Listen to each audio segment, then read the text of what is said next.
আমরা এখন রাজশাহী সাহেব বাজারে লাঞ্চে খাবার খাচ্ছি। পদ্মার পাড়ে ঘুরতে গেছিলাম, তো শরীর অনেক টায়ার্ড। এখানে মুরগির মাংস দিয়ে খাবার খাচ্ছি। মুরগি 130 টাকা করে নিছে। তার সাথে ভর্তা ছিল, কচু ভর্তা, আলু ভর্তা।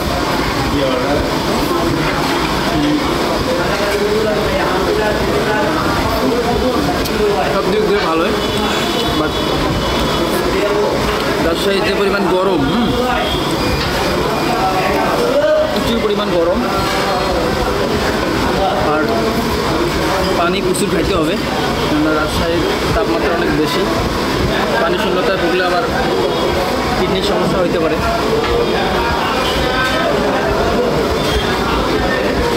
অন্যান্য দিনের তুলনায় আজকে মানুষের ভিড় অনেক বেশি। আজকে শুক্রবার, বন্ধের দিন। আমরা এখন আছি সাহেব বাজার, যে একটা ভালো মানের হোটেল। এখানে লাঞ্চ সেরে নিতেছি আমরা। তো প্রচুর পরিমাণ খিদে লাগছিল আমার। ভাতের দোকান কয়েকটা খুঁজছি, তারপরে এক মুরব্বীরে জিজ্ঞাসিলাম যে ভাতের দোকান ভালো দোকানটা। উনি এদিকে রহমানিয়া হোটেল, এটা দেখা দিচ্ছে যে এখানে খাবারের মান অনেক ভালো। সেই জন্য আমরা এখানে চলে এসেছি। আমরা দুজন ঘুরতে আসছি, আমার সাথে আরেকজন আছে, আমার মামাতো ভাই সাগর। খাবার যতই খাই না কেন, এই রাজশাহীতে আসার পর পানির যে একটা পিপাসা, এই পিপাসাটা আমার কখনোই মিটতেছে না।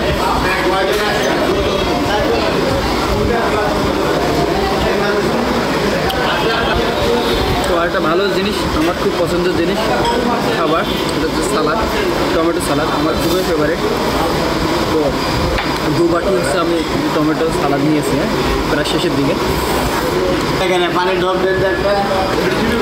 তো সাহেব বাজার হোটেলে পানির জগ খুব ভালো, হ্যাঁ।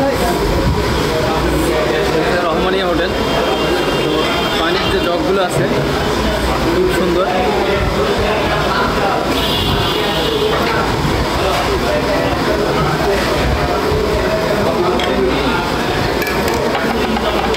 তো আমাদের খাবার প্রায় শেষের দিকে, তারপরে দেখতে পাচ্ছি আমরা খুব সহজভাবে দুপুরে খাবারটা খেয়ে নিলাম।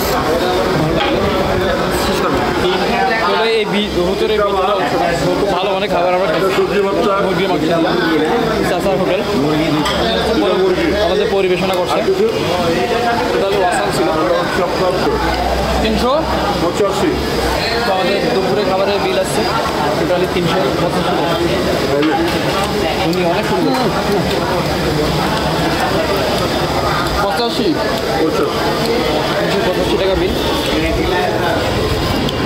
খাবার খাওয়ার শেষ। আমরা এখন রাজশাহী শহর আর একটু ঘুরে চলে যাব সাহেব বাজার, রাজশাহীর বিখ্যাত একটি জায়গা। আসসালামু আলাইকুম।